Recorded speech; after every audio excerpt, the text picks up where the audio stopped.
Hey guys, welcome back to the channel. So today we got a good video. We have a Audi S5 and we're going to be replacing our coolant tank on this particular car. Now the sensor in this tank has gone bad and those sensors are not replaceable, therefore you got to replace the whole coolant tank as one whole assembly, and that's what we're going to be doing today. And before we begin this video guys, I just want to mention that if you guys haven't subscribed, go ahead and subscribe down below.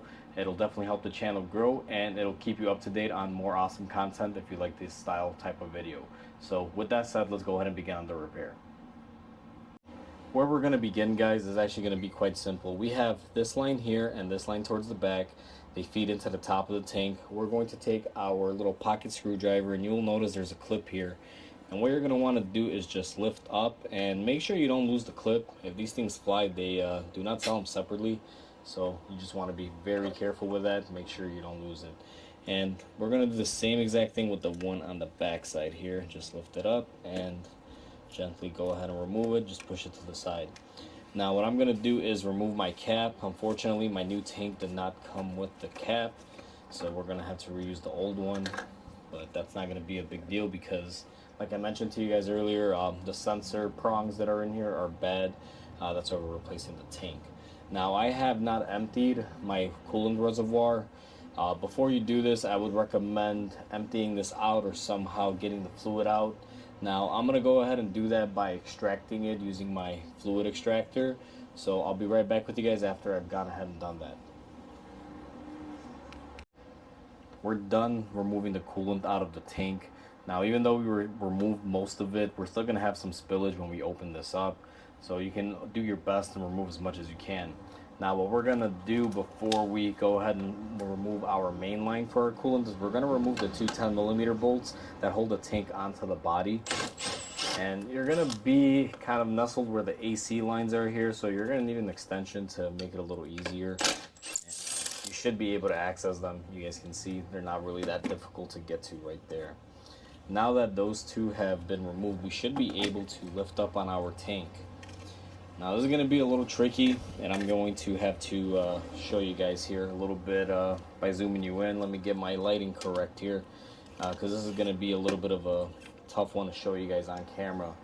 So right down here, you guys will see we have another line. Now this line is exactly like the little plastic lines that we removed up top, and for some reason I cannot get a good angle on here. Let me see if I can get my light even better.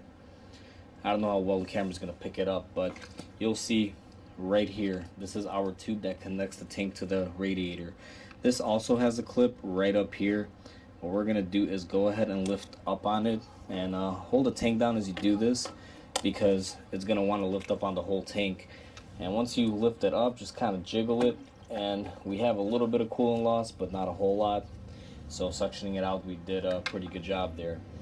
Now that we have all that done, we have one last thing, and let me zoom the camera out and I'll show you guys here.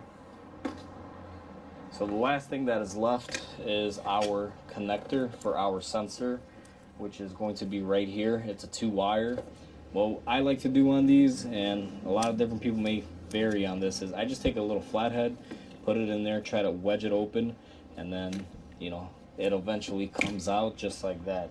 It's that easy. So now what we're gonna do is go ahead and take our old tank. Let me get the new tank set up and I'll be right back with you guys.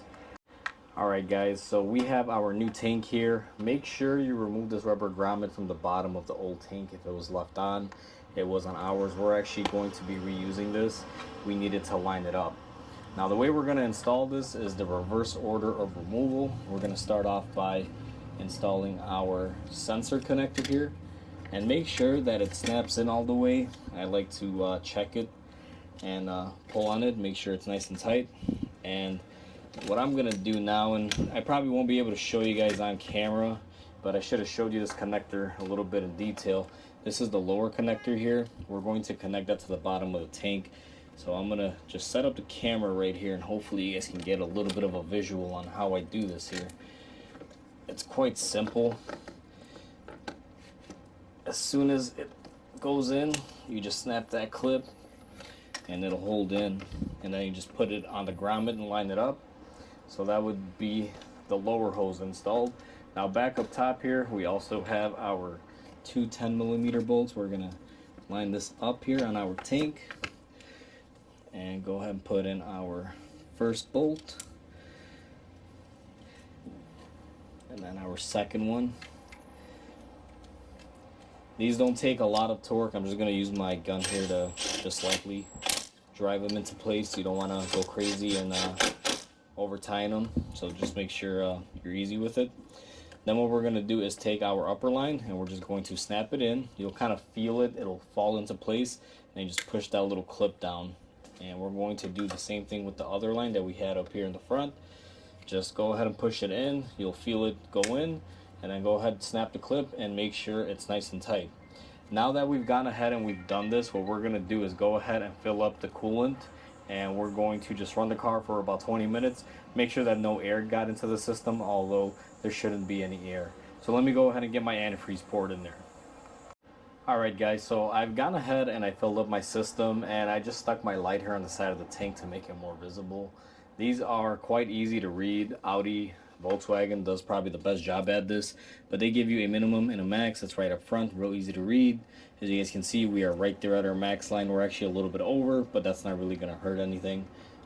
Now that you ran the car and it's been running for a couple minutes, I ran mine for about 15 minutes. We really didn't introduce any air inside the system. I just do it as a precaution just to make sure everything is good, but there shouldn't be any air within the system. Now that everything is done, what we're going to do is go ahead and replace our cap. Just spin it on there. You don't really got to crank it down too much. This thing will stop and tell you by itself when it's ready to go. One thing you always want to make sure there's no leaks from your 3 hoses, the 2 up top and the 1 on the bottom. Just make sure before you ship this thing out, give it back to your customer, or continue to drive it or anything like that. And the biggest step that you don't want to forget with coolant, we did spill a little bit in this engine bay, so make sure you clean up. I prefer to just take some water and clean up the area that I worked in. Normally it'll get the residue off. So with that said guys, hopefully you guys enjoyed this video. Hopefully it helps you out if you're doing this repair or something similar to this. And with that said, please comment, like, and subscribe, and I'll catch you guys on the next repair. Until then, hope you guys have a good one.